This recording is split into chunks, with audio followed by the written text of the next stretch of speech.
Literal nakatapos lang ng trabaho. Inom muna ng soft drinks. Pampahulaw ng kinain. Hindi pa tayo nakakauwi mga par. Nandito pa tayo. Nag-soft drinks muna tayo mga par. Igul! Igul sa taglamig. Wala pinagkaiba yan. Nanood kami, ang gandang pelikula. Ano pinanood nyo? Kay Steven Seagal. Steven Seagal tsaka kay Igul. Ano lang, kumain kami ng spaghetti, champeni, marami, eh, medyo busog, kaya nagpapadigay lang. Buhay, New Zealand boys. Ang Taguig, kita nyo ga ang pogi ng Taguig, ha? Namumula-mula ka pre, ha? Ano ang sikreto mo? Pogi ng Batangas. Ay, shout out sa'yo, Pogi ng Batangas. Meron ka ng kalaban ngayon. Nandito nga lang sa New Zealand. Ayun nga lang, ang lugi ka ngayon dyan. Ay, arin nasa New Zealand. Ay!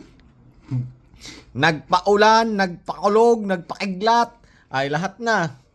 Pinakawalan na dito sa New Zealand ang kapugian. Ay! Ay! Ka. Pogi ng Batangas. Shout out sa'yo kung nakikita mo to. I-comment mo ako at Comment down below. comment down below. Si Pogi ng Taguig ay papadalahan ka ng pampapogi pa. Ay!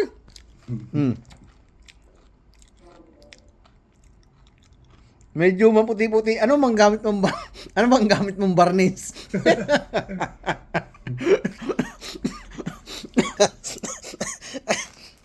Ay. Yeah. Pogi ng Batangas, mag-ready ka. At pag kami umuwi next year. Na. Ligalig.